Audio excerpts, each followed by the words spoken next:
Just for the record, at the height of what historians may one day recall as the British Spring, we're in the northern seaside resort of Morecambe, truly anywhere but Westminster. Don't blame us, we only work here. This was suggested when we asked for ideas about where this series should go next, and it was the contribution of a Comment is Free user called Tiojo. He wrote this: Morecambe is attempting to reinvent itself as the Deauville of the Irish sea coast. It's gone from boom to bust as a workers' holiday town. Now it's trying to establish a future as a middle-class fashionable resort. The town council has done what it can. Urban Splash have reopened the Art Deco Midland Hotel, which is where I am now. But where are the small-scale entrepreneurs to open the wine bars, bistros and boutiques that are a big part of today's holiday? What of the galleries and performance spaces that attract visitors to all sorts of places? And what does all this say about changes in Britain? This is the Midland Hotel. It originally opened in 1933, but eventually fell into a decline and then closed. But it's been restored in all its Art Deco splendour. It's fair to say this place is magnificent. It shows you what regeneration can achieve, but in the midst of the rest of Morecambe, it also points up how much work there is still to do. Just a few minutes walk from the Midland Hotel over there is this place, Frontierland. On occasions when I visited Morecambe in my childhood, we'd always make sure we visited this place. It had a big roller coaster, and at one point it also had the biggest big wheel in Europe, but now look at it. This place was meant to be redeveloped, but it hasn't happened. Local people talk about the need for visitor attractions to bring people in, the shortage of things for young people to do in Morecambe. All we've got here are a couple of supermarkets over there and a great big mobile phone mast sponsored by Polo Mints. Morrison's bought it up because they wanted to implement this factory outlet centre idea. By the time they got the permission, the market for that kind of operation had really disappeared. They've had permission for a mixed-use scheme or residential development, hotel, restaurant on the rest of the site, but again, that's been the victim of the recession. Frontierland is actually part of what's called a land bank. You could call it a land bank, except that it was bought for a specific purpose, which didn't prove to be viable in the end. And I think Morrison's, as you say, are holding on to it until the market recovers. I think there should be some sort of amusement park. Not a great big Alton Towers, you couldn't have that. But I think there should be something for the little ones, you know, just to bring in, you know, families. The first time I ever came into this building, I was 7, and my mum brought me and my sister to see Cinderella. And we went right up to the top, to the gods. It was all lit up beautifully, the theatre. So that's a stage the Beatles played on? Yeah. Tommy Steele came quite a lot as well. The Winter Gardens closed in 1977. Evelyn Archer has been working for 25 years to revive and reopen this amazing attraction. She's been frustrated time and again, not least by the promise of regeneration cash from outside sources, providing the local council made a contribution. They turned her down. 10 years ago, people were talking about this great future for Morecambe, and yet this building is still largely empty and still needs all this work doing. I mean, do you feel hard done by it? I do. They actually found 1.2 million to restore the exterior and put a brand new roof on it, and they thought, well, we could leave it now. But hold on a minute. That means then, that's like window dressing, really. It is, it is. So it looks good from the outside. A bit like Morecambe, some would say. I'd love to say that I'm optimistic that Morecambe will move forward, but how do you encourage private enterprise to come into a town that has lost its way? I understand where Evelyn's coming from, because she is passionate about the Winter Garden. Unfortunately, the rest of us on the council have to think about the council taxpayers of this area.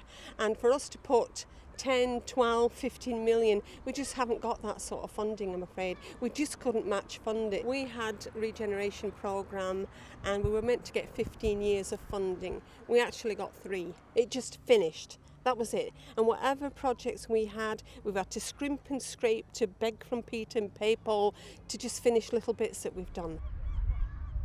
What help there was for places like Morecambe from such public bodies as regional development agencies has been drastically cut back, leaving towns like this at the mercy of events and decisions far away. The people of Morecambe are suffering, people of the West End in particular, because they want things to change. We promise them things. That's the problem with regeneration. You bring up people's aspirations and hopes and then they're dashed. This place was once the thriving heart of Morecambe's tourist trade. All of these houses would have been B&Bs. As the tourist trade declined, students from Lancaster University moved in. They were eventually succeeded by construction workers who were building the nuclear power station down the road. And when they left, you got an abundance of cheap property which was used to house unemployed people who were often mentally ill, and this area became a byword really for social deprivation. It has benefited from the regeneration that's gone on in Morecambe, but then you turn a corner into somewhere like Chatsworth Road, and what you find is very different, shabby really. Now, if you read the local council's West End master plan, this is the midterm review that came out about 18 months ago, you find that Chatsworth Road is one of the places which is considered to be among the lowest ranking master plan areas, which apparently offers poor policy fit and should no longer be pursued as viable master plan proposals. It says here the following projects have been ranked in this category. Chatsworth Road's top of the list. And I suppose that amounts to a technocratic way of saying, sorry, you've had it. Lots of spaces around here, they just closed down, and people that were living in them had to relocate, and then they've just left them. It's by the sea. Yep. The Lake District's about half an hour's drive, 40 minutes drive away, if that. And you can get a 5-bedroom house for £100,000. Yep. It's quite a good sales pitch. It's pretty good, yeah. Sonia Campbell is an artist and filmmaker who moved here from London. If there's going to be a next wave of residents here, a creative class who might even turn it into the next Brighton, she's a representative of it. It's allowed us to have the kind of life we wanted, do the things we want to do creatively, and not have to think every day about where money's coming from. I remember being absolutely blown away by, there was no adverts anywhere. I thought it was really bizarre after being in London, and it gives you a bit of space to let, you know, your roots out and let your sort of mind breathe a bit. But I think if you have an open mind and you're not looking for loads of trendy coffee shops, there are a lot of people doing stuff, there's a lot of creativity. There just isn't galleries and there isn't an art school and that kind of thing, and I think in order for that sort of culture to flourish, you do need good art schools nearby and galleries. But I would argue that there isn't the market for it. Do you have at least a sort of vague vision of how Morecambe could successfully develop and be different? Well, I know what I'd like it to be like. You know, if there was a mass of people that got together, I mean, it's a bit of a sort of hippie vision. I know it's just about giving up a whole load of other things and doing it for yourself. A sort of modest local economy that actually then wasn't as dependent then on boom and bust and how much money people are spending in supermarkets and all of that. Exactly. That's your sort of vision. Yeah. And very good food. But is this your cafe? Yes. You own it? Yes. The restaurant's been open 2 months. If things stay the same, how long do you think you can remain in business? 1 year. Wow.